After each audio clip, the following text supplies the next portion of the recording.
The Rant. Meet Christina and Eric. What grinds their gears?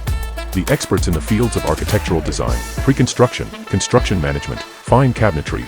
The Rant, a podcast by One York Company. That's it. We're famous. We made it. You've got the clap. Yeah. We made a podcast now. That's it. That's all we have to do. Purpose of the podcast, we're going to... You remember Homer Simpson, The Simpsons? And then he's got that part of the show where it's called Grind My Gears. You know what Grind My Gears? Remember that? No. No? Someone will. Anyways, it's the Grind My Gears version for One York in terms of the thing that really pisses me off. And I'm starting this episode with the question of... Controversy. What's your cost per square foot?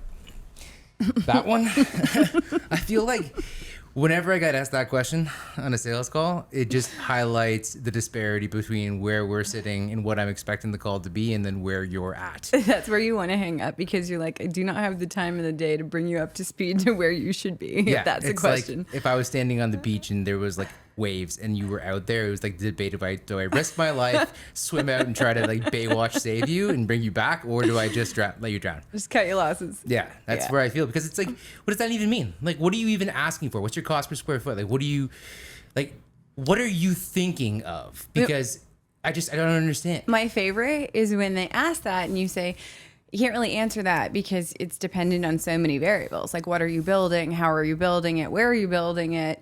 You know, all kinds of things. And they say, oh, yeah, I totally understand. But like, if you just had to ballpark, Yeah, and I'd it's be like if I was just going to ballpark, I would have answered it the first time. Yeah, anywhere between $200 and $900 a square foot. Yeah, basically. There's your answer. The variable ranges between.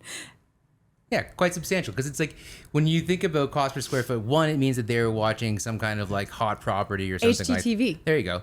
And it's like you're probably thinking about the States. Let's start there, because nothing like on TV is really from Canada. Sorry about that Canada stuff, but it's true. And then it's like, and then where are you thinking of building it? If it's in the downtown core, if it's not. If you think about it from the fact that like if a cost per square foot is from the perspective usually of like builders in a green field with cookie cutter designs building cookie cutter homes At volume. at 100 or 1,000 at a time. Yeah. Right? Then that makes sense. And the answer to that question is like anywhere between like $200 and $300 a square foot, probably even less. Right?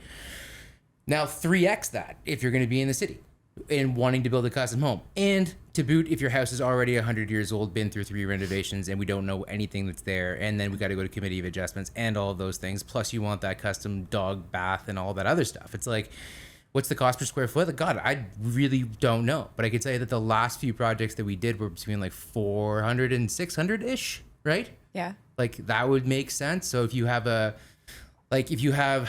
every East York or like, you know, smaller semi or detached house, like 700 square foot per floor, 3 floors, basement, main, second, you know, and then you're adding a third story, you're at like 1.2 million. That's the cost of that renovation.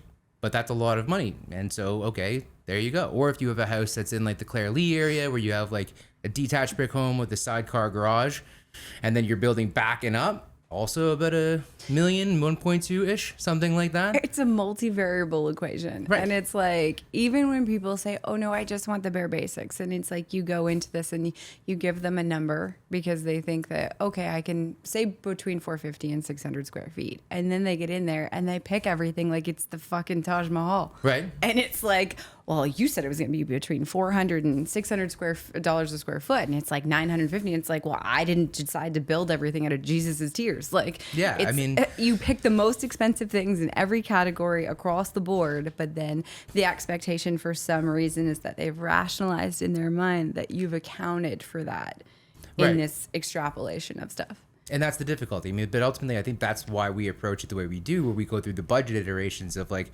D, C, B, A as we know more. Like we have more client decisions and we have more on-site discovery, then we know better what the cost is going to be. But we're not omnipotent. We don't know everything. I don't know how your house was constructed, and I don't know what you're going to select. There's a big difference between like honed marble and then like ceramic. It's also like dating, taking people through those stages. It's like everybody's on their best behavior for the first couple months, and then like you start to really see their habits and their patterns and their design aesthetic and like their spending habits and who's driving which decisions. And so it's like you start out thinking that something is going to go one way, but like not having gone through all of those variable, iterations where you're getting more detailed and more descriptive about stuff. Right. It's like what we end up building is never, ever what they said they wanted out of the gate. No. Because as you take them through all the decisions and what it is that they have options to do, Right.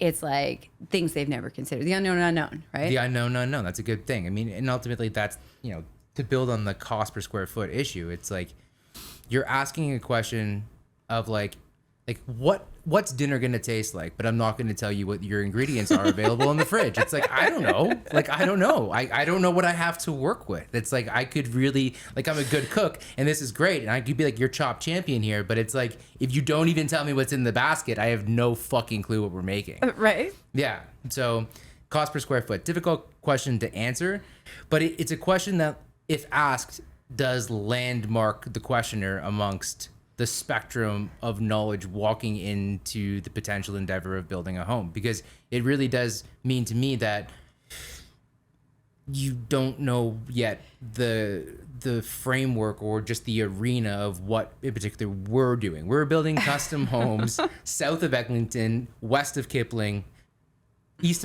west of Kipling. Did I mess this up? West of Danforth Road, south of Eglinton, east of Kipling. There's 1 million homes that are approaching their centenarian birthday that need renovation.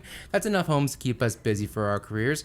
That's our immediate target market. Those particular homes have 1 million complexities that need to be considered before offering a real price. And that's the other thing. It's like anybody offering the price of your renovation without having that question and answer period that is likely months long. You should just bend over right now. Yeah, you should probably just, anybody who says it's going to be, for a ride. Yeah, anybody who says it's going to be this amount of money, sign here, is basically trying to fuck you. No, yeah. It's just, Yeah. All it means is you watch too much HTV. Yeah. HGTV. I don't even watch it because it's like, I can't watch it's it. so frustrating to see because it's like, yeah, let's move that bus. And like, I feel like that's what people go into in like starting the renovation. Yes. Why is it taking so long? Oh my goodness. Well, we're building a goddamn house, guys. You can't just move this wall? Yeah, like It's like, that's holding up the house. If I move that, the whole thing's coming down.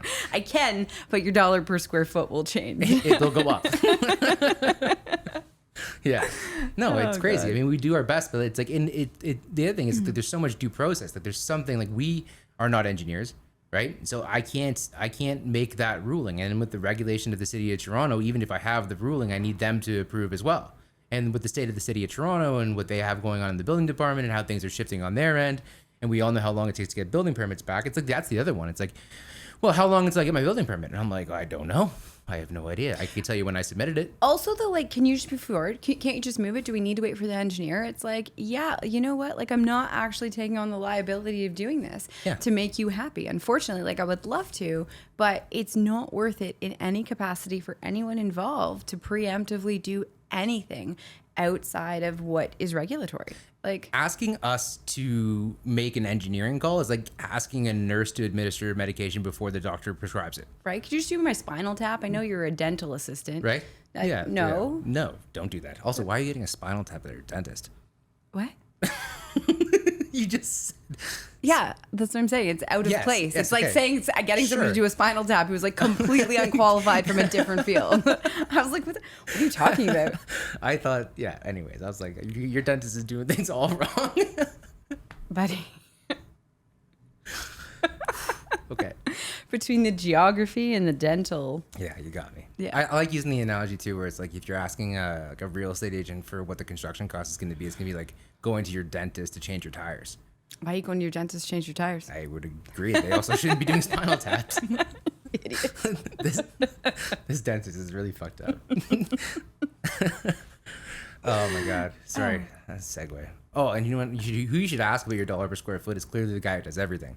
There's a guy rolling around in our neighborhood, Johnny Construction. Literally, his name is Johnny Construction. He's Johnny like, Construction's going to listen to this, by the way. if we get a call from Johnny Construction after this, it's amazing. Johnny Construction on this is electrical, plumbing, drywall, like framing, and then it's like all of those things, and it's one dude, one truck, and like the magnetic sticker stuck to his door. And it's also like a not so great either like 1999, Kidnapper van. 2000. No, yeah, it's one of those. Yeah. It's like Johnny Construction clearly has a handle on what the cost of construction is, so we should ask him. It's like, let's completely disregard the quantity takeoff systems and the updating the inputs every 2 weeks and contacting all of our suppliers and like measured areas and objectivity and all that kind of stuff. Let's just sign some paperwork. It shines a light too. Like there's so many contractors who are doing things the way that they've always done them, and they're not keeping up with technology, and they're not like they're going solely off of what their experience is and like not utilizing any of the modern tools that are available to be able to refine it in the way that some of like newer companies are doing with, I hate to say it, but like younger blood who are more tech savvy to be able to say, okay, like, yeah, we're going to use a Matterport. We're going to use the quantity, like we're going to use softwares to do this, to analyze, the things that are available with AI and ChatGPT and like, right. It's going to move very quickly. And I think what's going to happen is, the guys like Johnny Construction who are saying, oh, your dollar per square foot's X. Like soon we're going to see them sort of disappear. Well, they're going to disappear for two reasons. I think one is because the market will no longer see the value in what they're offering because the comparable is so like available, right? But two, is also all those older dudes are coming from a time where, or ladies and dudes or whomever, coming from a time when they didn't have access to that rapid change in technology during the peak time of their career where they're still developing their craft. And so that entire generation of home builders where you have like a laundry list of descriptive work and then it's like a one amount where they don't break out how they got there, that's gone. Like what we do is like, I can't, like, even when I was showing somebody else like what our Class C estimate was, like even that presentation, which is rather involved but not even close to what pre-construction is, was 30 pages. Like it was 30 pages. I'm like, oh my God, like that's a lot of information. And it is a lot of information and it takes some time to dissect. But you told me this morning we were looking at a pre-construction package, it's 140 pages long. Yeah, like, give or take. I mean, and so when people approach us and they say, oh, well, here's my building permit, can you give me a price? And I'm like, your building permit is also 30 pages, but you only have like 5 layouts and maybe 4 elevations, one of each side. Like, okay, but like, what about everything else? Like, you haven't decided anything. Like, your building permit doesn't mean that you're ready to start construction. It means that you have the municipal approval to do it. But all that speaks to is building code and zoning. It has nothing to do with how... Sometimes not even building code, because they gave us a friggin' permit for one of the places without structural drawings. It's like, yeah, here you go, build. Yeah. See structural drawings. And that's all the note said. And the building department was like, yeah, here you go, build it. Remember that one we saw not too even that long ago where it was like they were removing the back wall of the house and they had structural drawings, but then they completely forgot the structural input on how we're removing the back wall of the house. Like there was no guidance there. Yeah. And it's not that we were removing the entire back wall. We were like taking out the main floor back wall, but the second story of brick was to remain. And I'm like, you can't... And it's not Minecraft. You can't chop out the middle of a tree. It's like the whole thing will come down, right? Some physics at play here, kids. Yeah, it's like, yeah, gravity works everywhere, yeah. Right? So it's like we have to be mindful of that. So, anyways, we all have those opinions in terms of like where that ends up in terms of like the building department and reviewing that process. And I love the city of Toronto and it's fantastic, but the building department has some work to do in their process. Like right now, we waited for one permit for the one on Parkmount, like end to end with Committee of Adjustments in T-Lab. It was like 1.5 years, something like that. But even like the last stretch was like 3 months of like... I feel like Committee of Adjustments went faster. It went faster and yeah. more simple than getting the building permit for there. Oh my God. Yeah, it stresses me out. Which is like... I can understand the length if the complexity of the building is there, but it's not. And it's one of those things where like they see these things every single day, and it should become relatively intuitive after you've seen 300 of them come across your desk. And it's like, not that every project is the same, but like there are a vast number of properties within neighborhoods where you're going to see patterning. You're going to see the same kinds of things come across your desk and have things on your radar. So like why it takes 6 months, unless it's just based on the volume of intake that's like people are responsible for, then like I don't understand it. Anyways, and then back to the closing in on the cost per square foot thing. The other part is that like I think that people don't even take into account the overall cost of the endeavor itself outside of the construction costs. And like I like to have that conversation with people too at the outset. It's like when you take on this major renovation of your home, you are not living in your home. You need to find alternative you need to live somewhere else.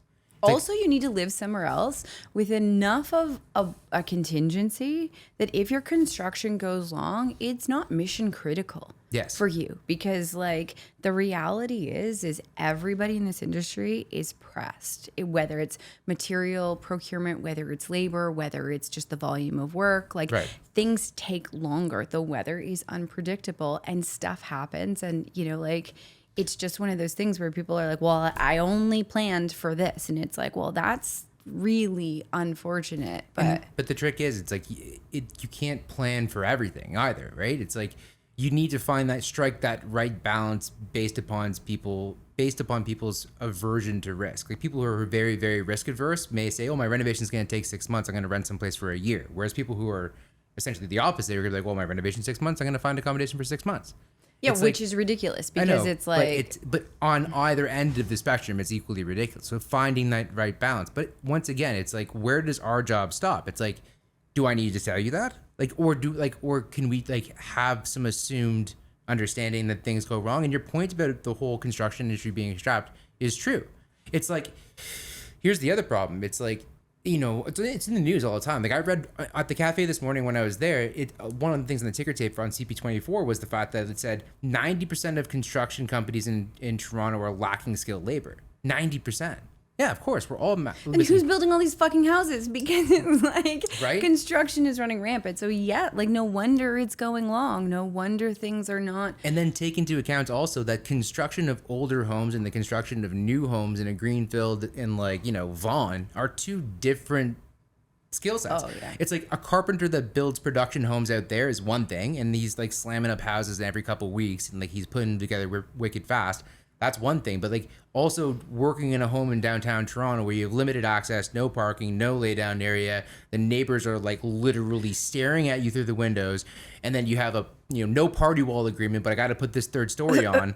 It's like this is way Greenfield different. guy is your general practitioner. Right. What we're doing, that's like your brain surgeon. Yes. Like those two carpenters are not the same thing, No. right? Like Very, very different. And then access to those guys and what they charge out essentially is just like toilet paper during COVID. It's like whatever the market will bear, because ultimately, why wouldn't they take that approach? They're not going to say, oh, I'm going to make less money, but it's a peak season. It's June. Like, try finding a really, really good carpenter these days to like on short notice. You know what the answer is? Booked. But also, Shoring companies, who else is going to booked. build it? Yeah. Like, who else? If you don't go with that guy, so you don't want to pay that kind of money, and it's like you think that's ridiculous and that's absurd, but even though that's what the market will bear, it's like, who else are you going to get to do it? Okay, cool. You want to go with the guy who has less experience, and you think, no big deal. You end up paying the same amount of money Yes. almost down the road because this guy has cocked that up so badly, Yes. or taken so much longer, or incurred so much more engineering fees because Yes. they need their hand held because they are out of their element, and like visibly out of their element with the complexity and the level of intuition that's required to think through these things proactively. And it's like, it's not worth it in the end. Like you're better off to pay the value for the qualified candidate Yes. than you are to try and save money and do it with somebody who has less experience or is, not set up for that, because at the end of the day, you end up paying the same and you end up with a product that is far less in terms of quality that you would want. You're frustrated because you've gone through all these hoops to try and get to the finish line. Your project probably took longer, so it delays everything else. It's just like at the Yeah. end of the day, when you tally it all up, it's not worth the peace of mind. And it's hard on the relationships. 100%. It's hard on our relationship with the trades, and it's hard on your relationship with the client's relationship with us. It's like I can predict, even though it may be more expensive, I can genuinely predict a project far better with highly qualified people doing the work, because they're completely cognizant of their abilities in relation to the work, and we understand what needs to get done, and then we can put contracts around it that reinforce it, and then all of a sudden we have that contract security, we have the schedule security, we have the price security, and everybody's happy.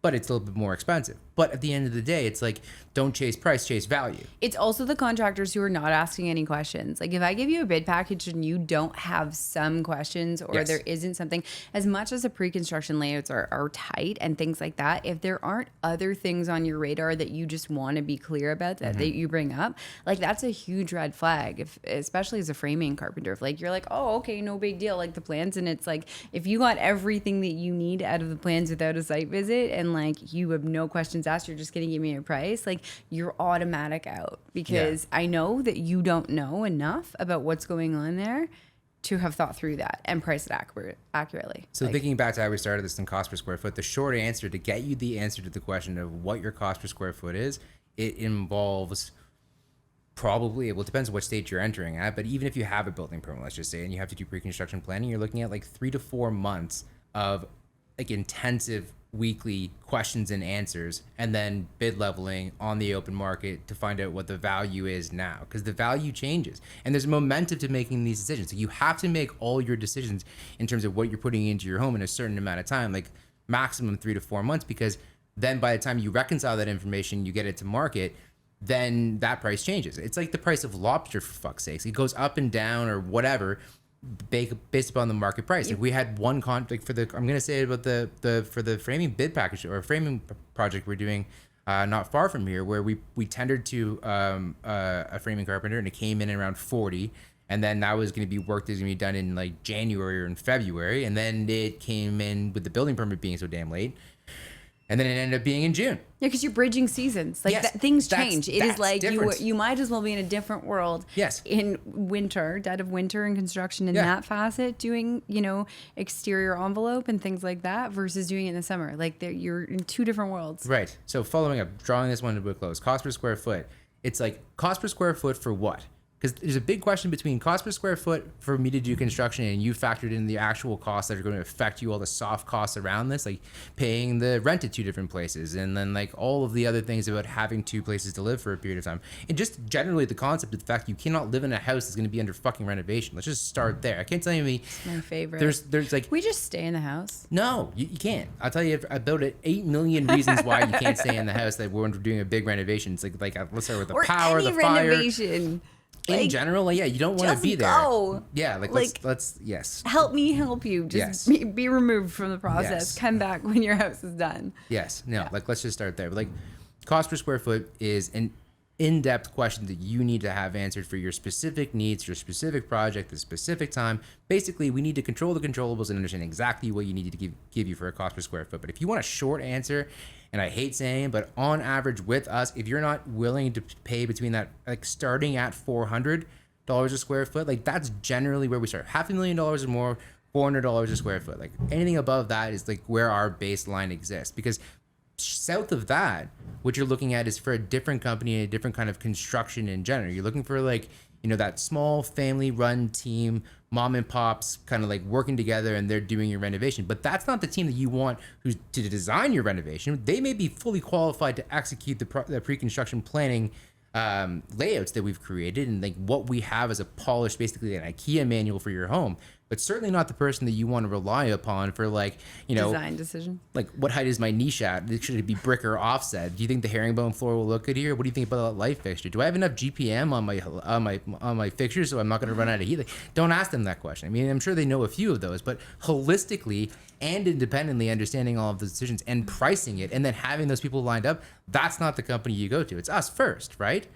But short answer. Always us first. The answer is always us first, 100%. But $400 a square foot would be the entering point, and then you can go up from there. Like it's infinite, right? Agreed. Agreed. What's your cost per square foot? That's how I feel. Gotta go. Me too. Oh yeah. Okay. Bye. No, for real, I gotta go. I tried to hang up on a conversation on my phone. Like, bye. I thought we were on the phone. I was like, hang up. Oh, I guess we gotta do this instead. And That was like 15 minutes. you're 15 minutes.